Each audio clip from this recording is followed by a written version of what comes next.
পাশে মানুষের সাথে আমরা আছি এই বাংলাতে। আপনারা দেখছেন সংবাদ শিরোনাম। দেখলেন তো অনেক কিছু, এবার দেখুন নতুন কিছু। 21শে জুন গোটা দেশ জুড়ে পালিত হচ্ছে আন্তর্জাতিক যোগ দিবস।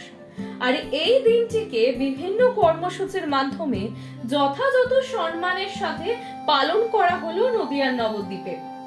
এদিন সকাল আনুমানিক 6:30 নাগাদ নবদ্বীপ শহরের প্রাচীন মায়াপুর জন্মস্থান মন্দিরের সম্মুখ থেকে একটি ম্যারাথন দৌড় ও সচেতনতামূলক পদযাত্রার আয়োজন করা হলো। শঙ্খধ্বনির সাথে এই কর্মসূচির সূচনা করেন কিশোর গোস্বামী ও অদ্বৈত দাস মহারাজ। শহরের বিভিন্ন পথ ঘুরে রাধা বাজার বিবেকানন্দ মুক্ত মঞ্চে এসে সমাপ্তি হয়। সেখানে উপস্থিত ছিলেন নবদ্বীপের বিধায়ক সহ অনেকেই। এই কর্মসূচিতে অংশগ্রহণকারী সকলকেই মানপত্র ও মেডেল প্রদান করা হয়। সামগ্রিক অনুষ্ঠানের আয়োজন করে নবদ্বীপের যোগ প্রশিক্ষণ কেন্দ্র। যোগায়নের তরফে জানায় যে যোগ যেভাবে শরীরকে নিরোগ করে সেভাবে পরিবেশকেও নিরোগ রাখতে প্লাস্টিকের ব্যবহার বন্ধ করা, যত্রতত্র ময়লা ফেলা থেকে বিরত থাকা, গঙ্গা দূষণ রুখতে একাধিক সচেতনতামূলক বার্তাও দেওয়া হয় এই কর্মসূচির মাধ্যমে।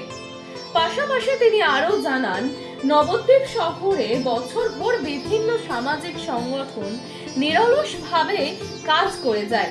এদিন তাদেরকেও সম্মান জানানো হয় ও তাদেরকে গাছ উপহার দেওয়া হয়। সব মিলিয়ে আন্তর্জাতিক যোগ দিবস উপলক্ষে নবদ্বীপ যোগায়নের উদ্যোগে শহরে প্রথম বর্ষের এহেন ব্যতিক্রমী কর্মসূচির আয়োজনকে সকলেই সাধুবাদ জানায়।